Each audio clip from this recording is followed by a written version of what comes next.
Frank is an author and a film director and the editor of the Christian Activist newspaper. The Christian Activist is available to anyone free of charge.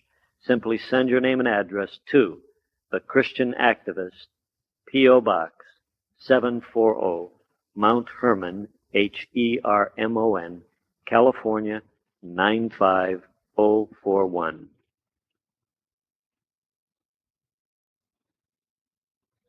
And today we are so excited and so happy and privileged to have in our midst our final speaker. I believe it's his first time that he will be speaking on orthodoxy, at least with this message in the Chicago area. He's been here before. His work has brought him to the area. He's worked with publishers throughout the city of Chicago and is as close as the Wheaton area. I speak of our author, Frank Schaeffer.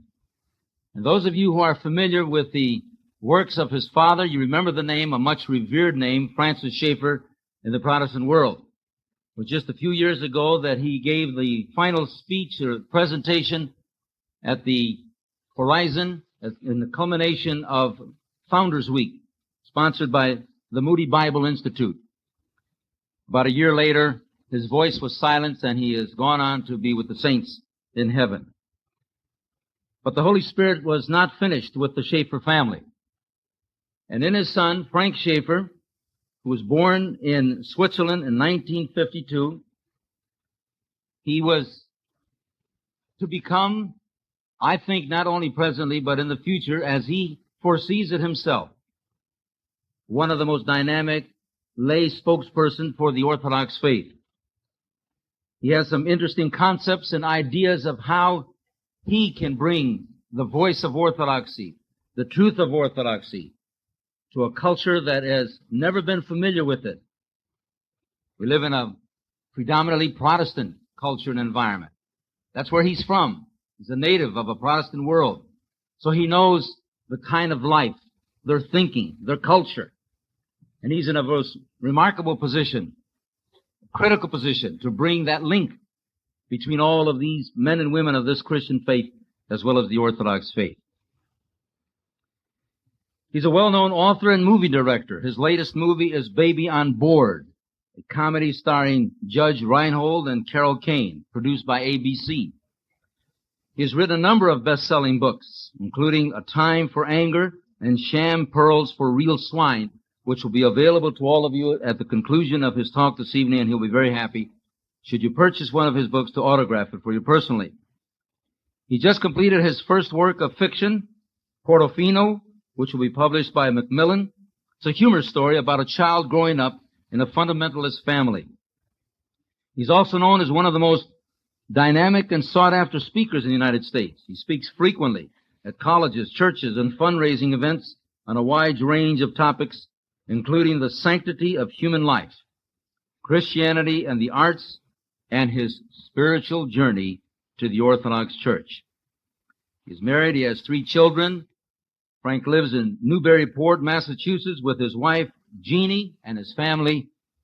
My dear brothers and sisters, ladies and gentlemen, let's give a warm welcome to Frank Schaeffer.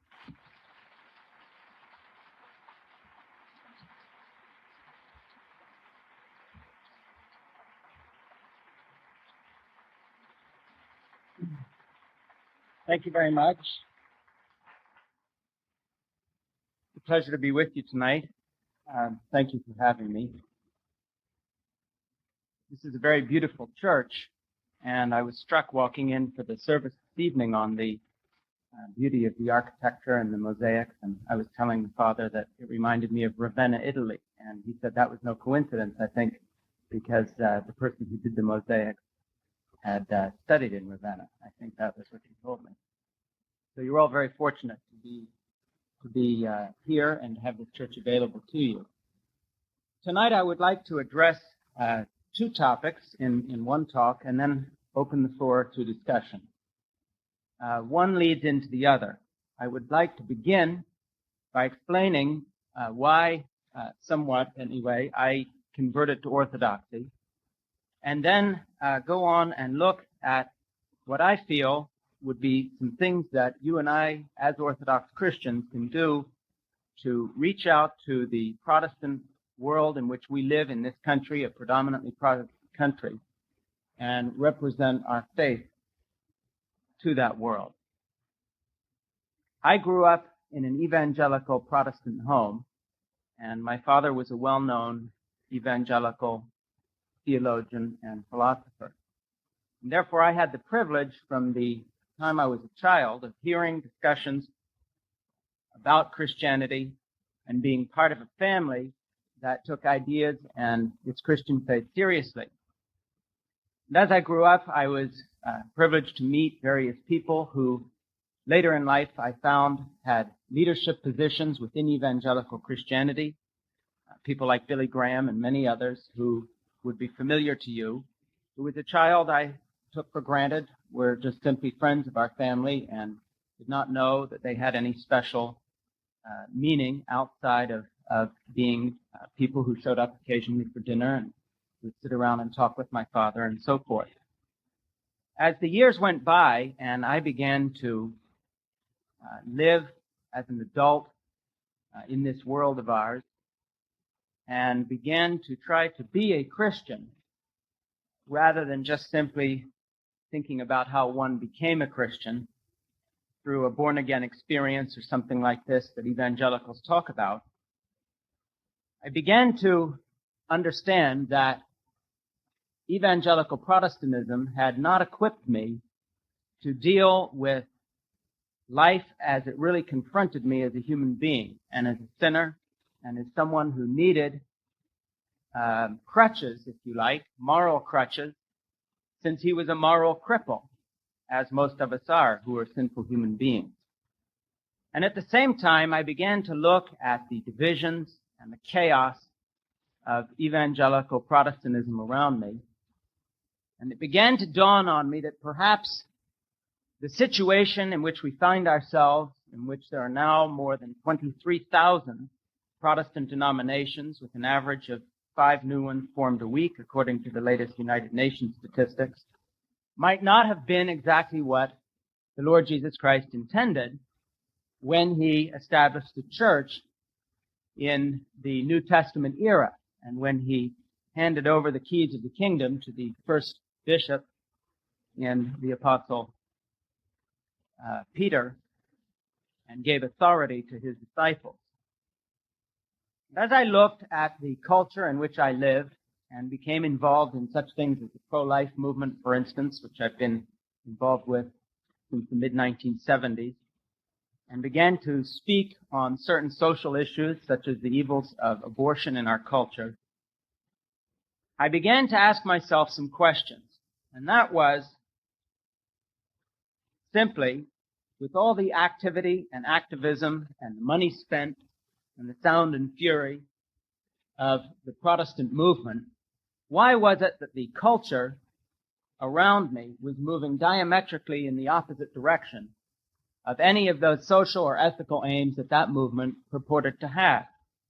Why, with all the talk about born-again experiences and television evangelism and thousands of people who supposedly had signed on the dotted line to become Christians and had gone through the formula of the born-again experience, was the culture in every measurable way, in a Christian terms of what the fruit was that it was bearing, seemed to be going at 100 miles an hour in the other direction, whether it was mentioned, whether one measured these things in the number of abortions done every year, the number of broken homes, the anarchy of rights that our culture has descended into and all its litigation and its tribalization into special interest groups.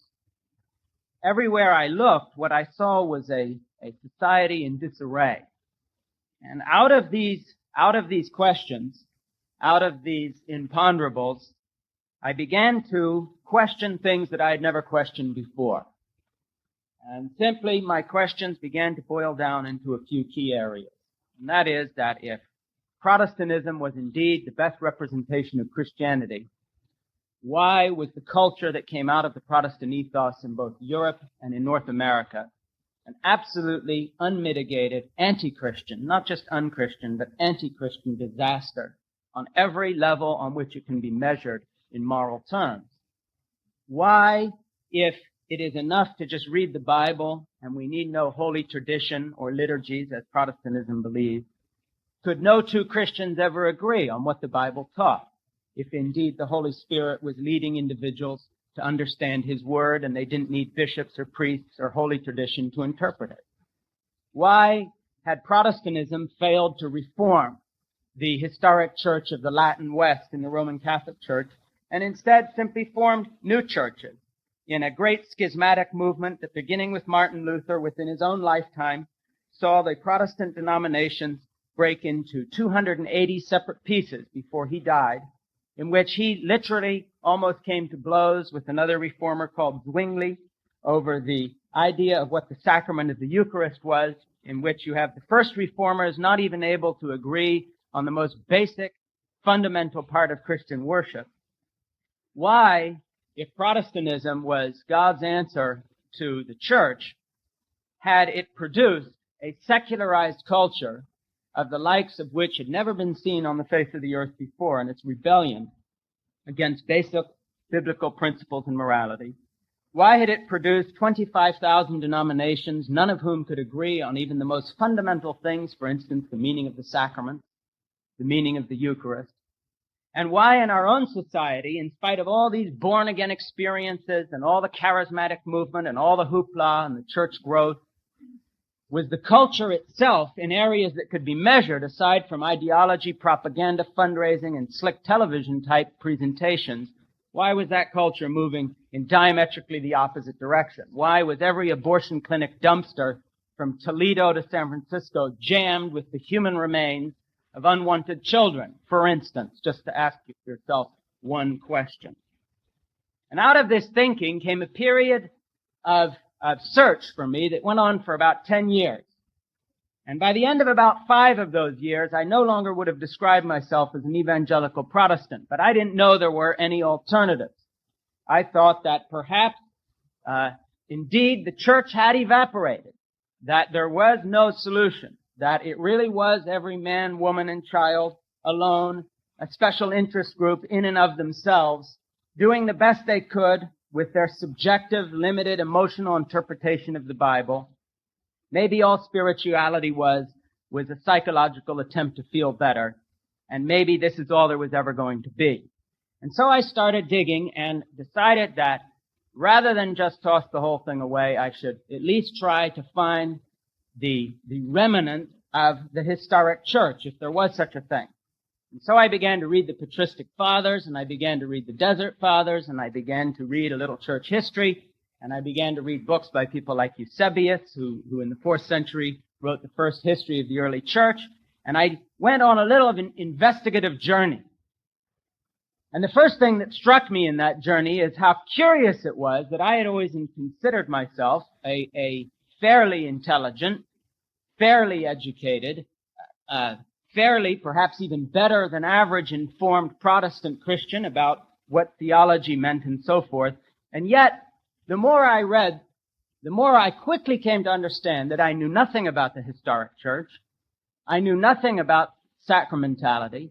I knew nothing about holiness or any concept of dealing with sin by disciplining the passions through confession and fasting and prayer and sacramental living, the very things that our forefathers had taken for granted for millennia. And here I was, a fairly well-informed evangelical Protestant who found that the very thing his group had claimed that they believed all these years, which was that they were part of the historic church, could not possibly, in fact, be true, if for no other reason than the fact that as an evangelical coming to the historic church, I was discovering what really amounted to a completely different religion. And I came to the conclusion very quickly and understood very quickly that it wasn't simply a question of differences between one big happy family in which the historic church was just a different kind of denomination and we all do things different ways, but that the disagreements were far more profound and fundamental. And they got into the area of the very being of what a Christian is all about, whether it is in the area of the sacraments, the liturgies, prayer, being part of the historic church, and above all, perhaps, being willing to submit to the discipline of a spiritual father through confession and through accountability, and no longer be that typical Protestant individualistic American on a free-for-all of self-autonomy and self-expression and fulfillment, as if the only quest in life that had any importance is happiness and self-realization, the two things our culture believes in. Through this search, I did not stumble immediately into an Orthodox church, because I also, in retrospect, discovered that the Orthodox Church had done a very good job of hiding itself and had perfected the art of being invisible within my culture. And therefore, to find the Orthodox Church required a level of detective skill with which I was not equipped. So I did not then find the Orthodox Church because no one was knocking on my door or informing me about anything to do with Orthodoxy. And I came to the conclusion that the historic church was probably the Roman Catholic Church. I assumed that the Orthodox Church was sort of Greek and Roman and Russian Catholics or something or other, goodness knows what.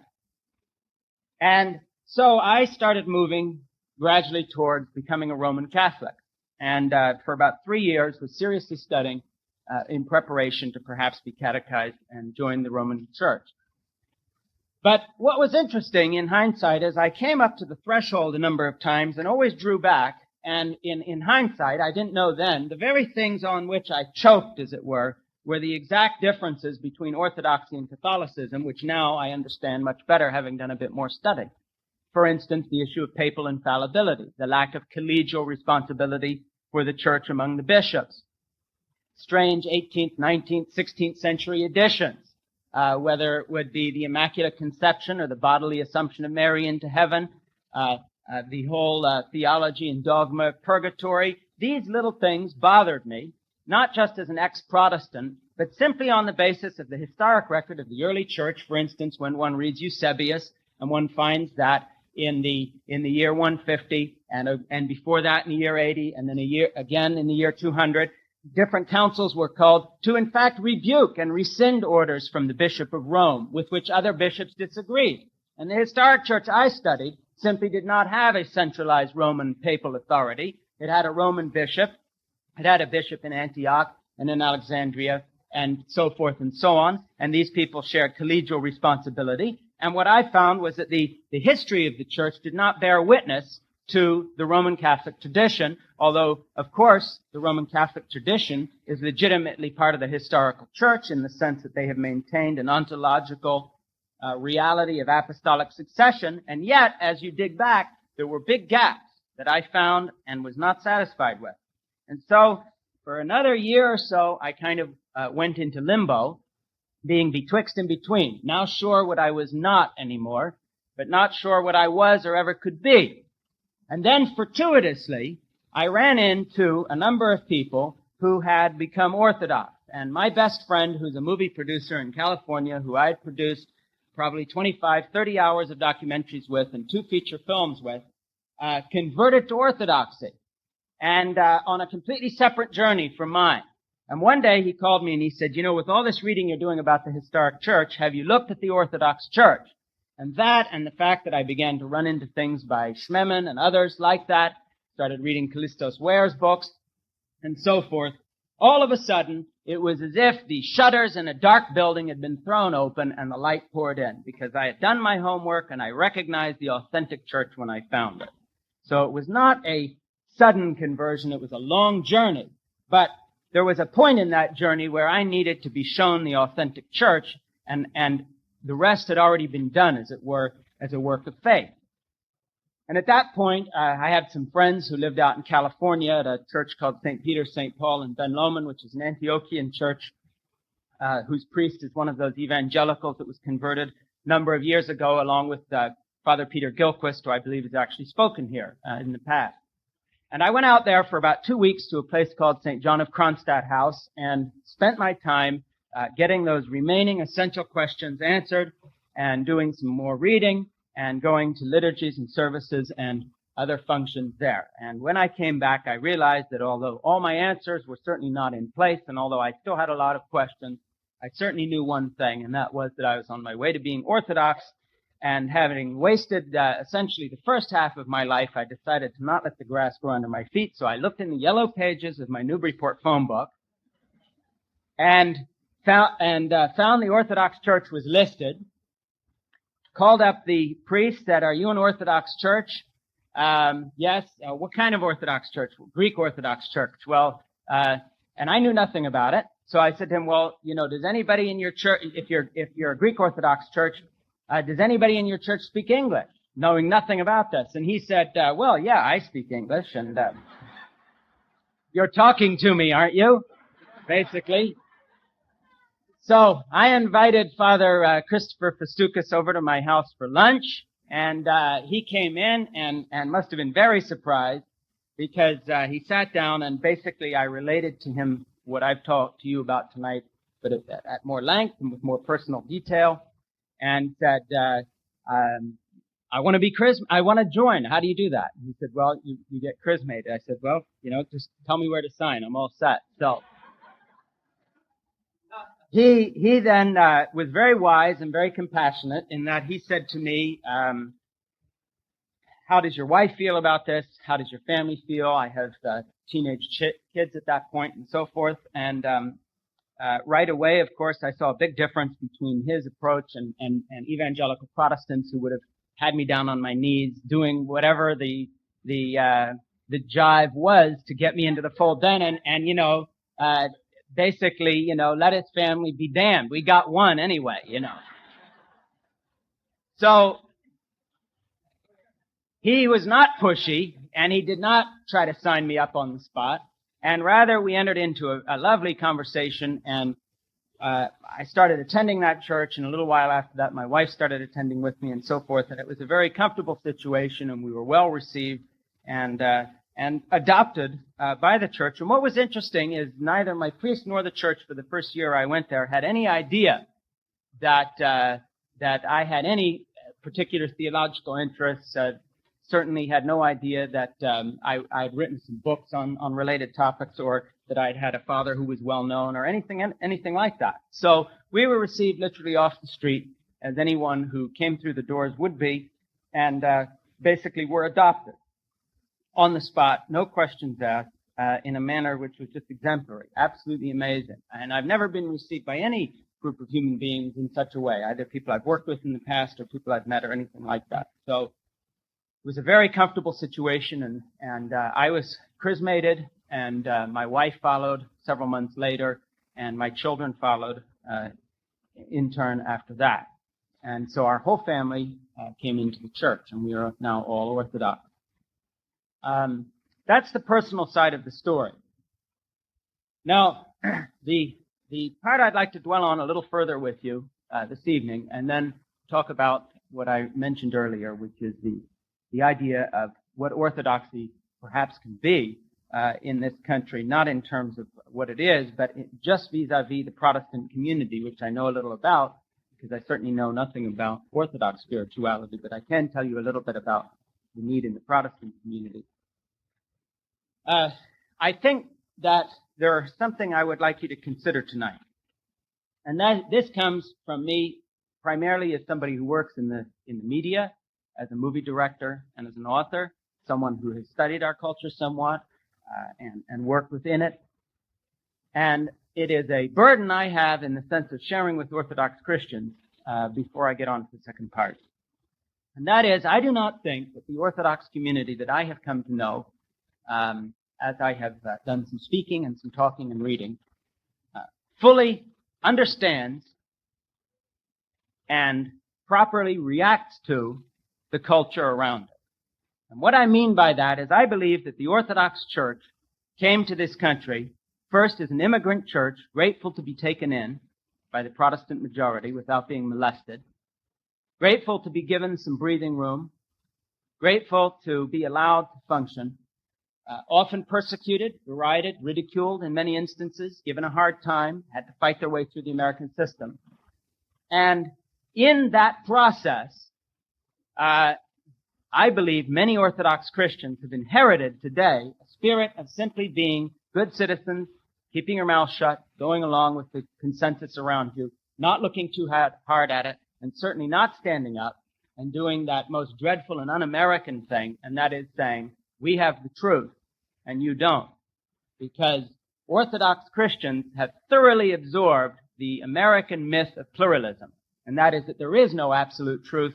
We all just do things in our own way, and really every road towards God, away from Him, every kind of moral behavior, as long as it's just a personal choice between consenting adults, as the myth goes, is kind of all right. And so a kind of hear no evil, see no evil, speak no evil situation has developed, in which I believe the Orthodox Church, who sings at this season of the year about our champion leader, the Blessed Theotokos, and has a history going all the way back into the very beginning of the Church of boldly proclaiming the true faith to the world, whether it's Cyril and Methodius heading up into the Slavic countries, or the last stand on the battlements of Constantinople by the last emperor with the last patriarch of the old Byzantine Empire serving the Holy Eucharist at the very moment the walls are falling. That kind of courage. Somewhere along the line in the American experience, a passivity has set in that is not in character with the glorious history of Orthodoxy and the nations from which it came. There is tremendous courage in the history of Orthodoxy all the way up into the 1820s and the rebellion against the 400 years of Turkish oppression, for instance, to give you a recent example, or in the missionary efforts of people like St. Herman trudging into Alaska with his 16-pound iron cross and living there in his little hut and facing severe situations and persecutions. The heritage of the Orthodox Church is not one of either cowardice or compliance. But I submit to you that the Orthodox Church in America is just so darn glad to be allowed to be here at all that it has not begun to behave like first-class citizens in an open society in which everybody has a right to speak their piece. And I would say that that is the reason why someone like me could spend 10 years looking around for Orthodox Christianity and not find it. Because the Orthodox Church has not presented itself to this culture as an alternative. It has simply been too happy to fit in and just be part of the gang, making your paycheck, making the money, socking some bucks away for the college fund and a trip to Greece, a little retirement sometime, 200 or 300 pounds of baklava, and that's it. And the fact of the matter is that had Orthodox Christians been behaving like this for the last 2,000 years, we would not be sitting here. Greece would be under the heel of the Islamic Ottoman Empire. There would be no Christians arising out of the rubble like flowers growing from frozen concrete in what was the godless and atheistic Soviet Union, because there would have been no Cyril and Methodius, and there would have been no courage to stand when even some of the bishops turned tail and ran as they did when they joined the KGB. The inheritance of orthodoxy, it is well to remember, is the inheritance of martyrdom. And in the American Orthodox Church, it seems to me, not only have we not been willing to face any martyrdom, we have not even been willing to face embarrassment. We have not been willing to face being even first-class citizens, because Orthodox Christians coming into this viciously and arrogantly Protestant ethos, which is what this country has been in this secularistic, pluralistic society that Orthodox Christians came into, did not fully understand the fact that just because they were tolerated, nevertheless, this country is antagonistic to everything that the true Orthodox faith stands for.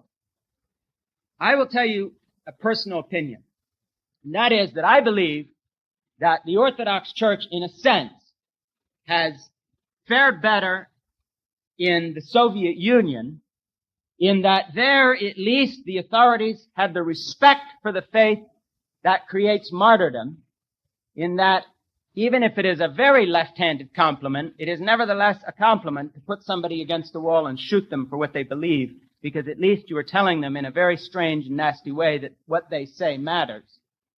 Rather, in our society, in our pluralistic, democratic, open society, the message is far more insidious and devastating.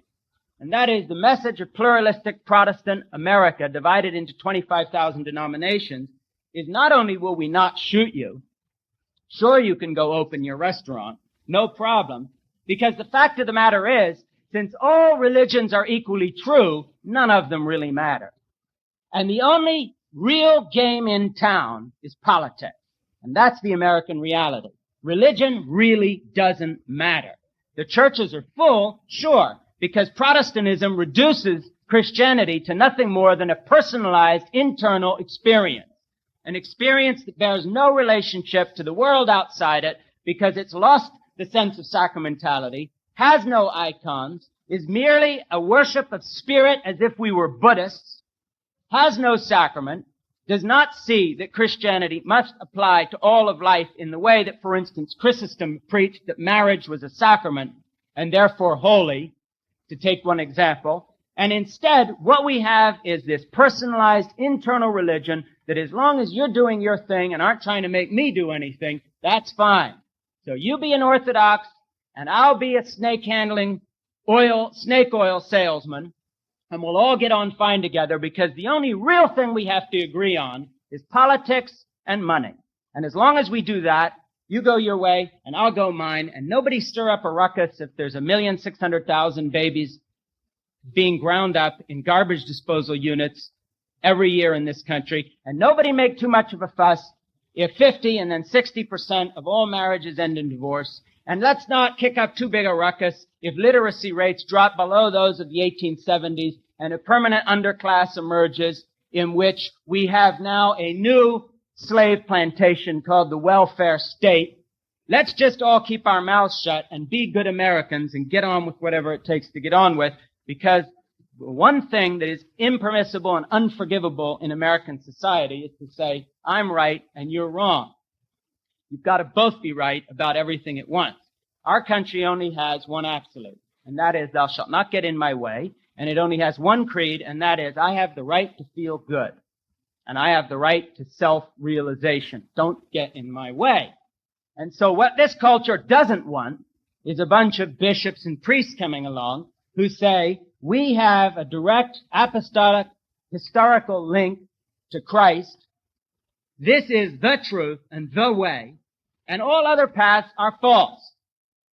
We are not all one big happy family because Christ said the way is narrow. Salvation is not a matter of a quick internalized psychobabble born-again experience. It is a lifelong struggle against evil of the same kind that Hezekiah and the others fought in the desert as they went out and they prayed, in the same way that each one of us is to be a monk internally, even if we live in the world. This is what the struggle of Christianity is about. It's not easy, it's not popular, it's not quick, it's a lifelong struggle, and there are certain things that if you want to be a Christian, you must do. Now, this was the voice of the church in the past, and it must again be the voice of the church in the future. If we cannot present certainty and truth to the world around us, then we have no one but ourselves to blame if when the world looks at us, they reduce orthodoxy to just the, quote, fifth great religion or the 25,477th denomination. That is the way the world wants to see Orthodox Christianity, and only Orthodox Christians can demand to be seen differently, and they can only do it in one way. I have a program I'd like to suggest to you, and it'll surprise you. It is that we do nothing. The program of orthodoxy is the non-program. The program of orthodoxy is to change our hearts. The biggest witness we can give this society is not another Christian TV station. It is not another propaganda witnessing machine cranking out decisions for Christ. The witness that orthodoxy can give our culture as it sinks into the rubble, just as the Soviet Union, the other great godless materialistic power, has done. The great witness we can give our culture is to individually and collectively in churches like this to actually be Orthodox. For instance, just take an example, a key example. We have a culture that doesn't believe that anyone is personally or morally accountable for anything. If you're drunk, it's a disease. If you abort your baby, it's somebody else's fault. If you're divorced, we live in a culture with a lot of pressures. Any possible problem you have can be explained away put on the shoulders of society, your childhood, your wounded child within. There are a million people around to help you not face sin. And so what, in terms of the non-program, is the single most revolutionary thing that an Orthodox Christian can do in this culture? It is not to throw a bomb, it is to go to confession regularly, and to be in good sacramental standing with your spiritual father, and in an arrogant, self-centered, selfish age, be that most rare of all people, and that is someone who, in humility, will submit to the spiritual authority of another, whether it feels good or not. That is revolution in a self-centered culture.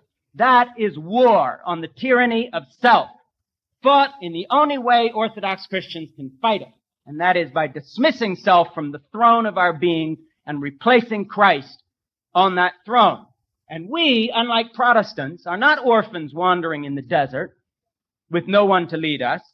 We actually have priests who have the authority that Christ gave them when he said to his disciples, the founders of the church, if whatsoever you bind in heaven or loose on earth will be bound in heaven and loosed on earth. We have genuine bishops, the luxury of having people in a direct historic descendant from the first bishops. The first bishops, like Polycarp and like Ignatius and Irenaeus of Lyon and the others, the founders of the faith, those self-same people who determined what the canon of the New Testament would be. Those self-same people who wrote down the teaching of the apostles in the Didache. Those self-same people who, like Ignatius in the year 110, on the way to his martyrdom, wrote to the 7 churches and said to them, whatever you do, my last will and testament is that you obey your bishop and your priest and the presbyter as you would Christ.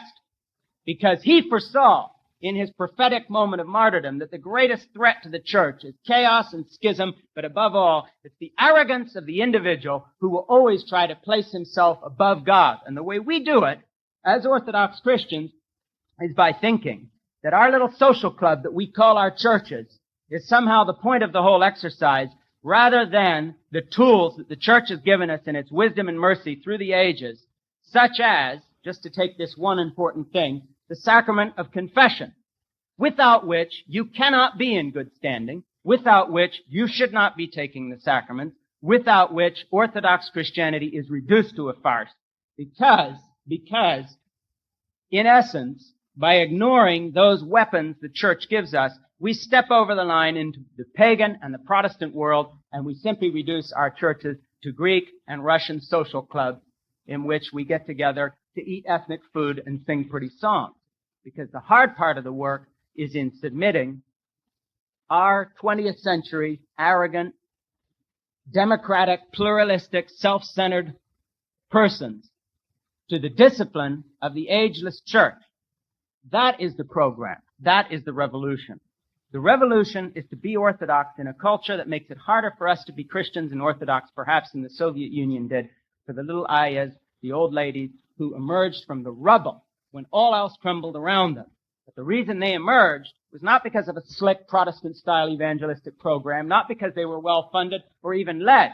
It's because the spirit of orthodoxy was alive in the humility and the submission to the holy tradition, and it never faded. And so if a priest could be found, even if he had to serve 600 communities and could only come once a year, people would flock to that priest for confession and for sacrament. And if they had to trudge 150 miles, they would, to go and have a child baptized. And that is the spirit of faith that has made the church as it is in the East Bloc emerge from the rubble. But it is the spirit of faith which is being suppressed in our culture, not by oppression, but by something even worse, by a nation, by a state, by a way of thinking that says none of this really matters. Look, if you don't feel like going to confession, just go to a shrink like every other poor forlorn goof in our culture. That's all it is anyway, as a form of psychology. But you see, if we look at the Holy Tradition, or we look, for instance, at the Apostle Paul, who says that if we eat and drink the Eucharist unworthily, we eat and drink damnation to ourselves, we soon realize something very definite. And that is, up until a very recent past, Christianity was a serious business to people. It was not farcical. It was not a joke. It was not a question of one big happy family. if you listen to the order of service in the liturgy, when they call out the doors, das tiras, the reason why, as you probably know, is simply because at that point the catechumens, people who had been Christians up to 3 years, were not even allowed to be in the building when the Eucharist was served. We're not allowed to stay in the actual sanctuary when the Eucharist was served, because so serious an event did the church believe that to be. So seriously and literally did they take the teaching of the apostles about eating and drinking damnation to ourselves if we come unworthily, that rather than risk someone coming unworthily, the doors were shut against those who were not fully prepared, fully catechized, and fully ready to come to the table of the Lord. We have moved from that high vision of the sacraments to an age in which we have Orthodox Christians who say they're Orthodox Christians, some of whom avail themselves of the sacraments of the church, some do not. The vision of the Orthodox Church that I would pray for is not one that does some massive program of, quote, outreach, but one that first actually becomes truly Orthodox, in which slowly and surely the dead wood within the church becomes the minority and the living green shoots of those people who actually take their faith seriously, not in some nice touchy-feely inner way, but in a way that can be measured by going to confession, by taking the sacraments, by keeping to the best of our ability to the path our priest tells us to keep to, by not letting your church descend into squabbling parish councils that think that the priest is their servant and think that they've got him on some short little chain where they can get him to do their bidding in their internal politics, but rather begin to do what the church always did, and that is to regard the priest in the place of Christ, not because he's good, not even necessarily because he knows anything, although I hope those are true, but because of what he represents. And that is why we kiss the hand of a priest or a bishop, not in honor of the man, but in honor of Christ who gave him his office to execute. It is that level of serious commitment which the Orthodox Church has as a weapon, which will be so powerful in this culture if it was used, that it would blow away all resistance before it.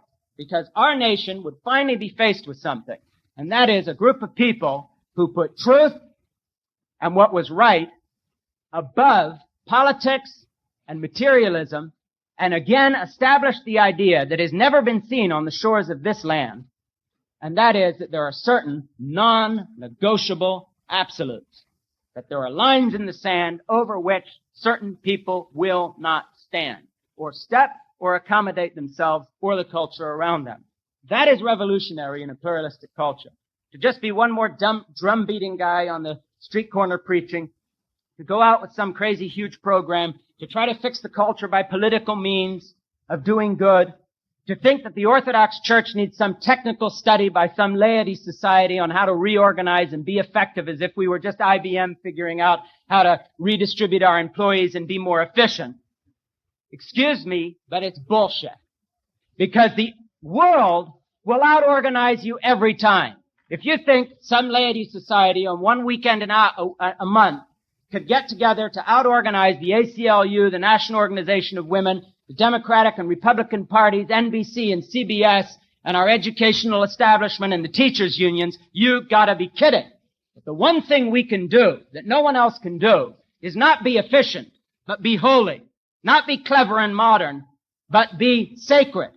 Not be those who know how to use the system best, but those who in their hearts truly have set aside those things which are above dispute, non-negotiable, and no longer on the table to be discussed as if somehow we have our bargaining chips, the secular culture has those, and we'll meet them in a happy compromise. There are some things in life that cannot be compromised. And the truth of orthodoxy is one. The sacrament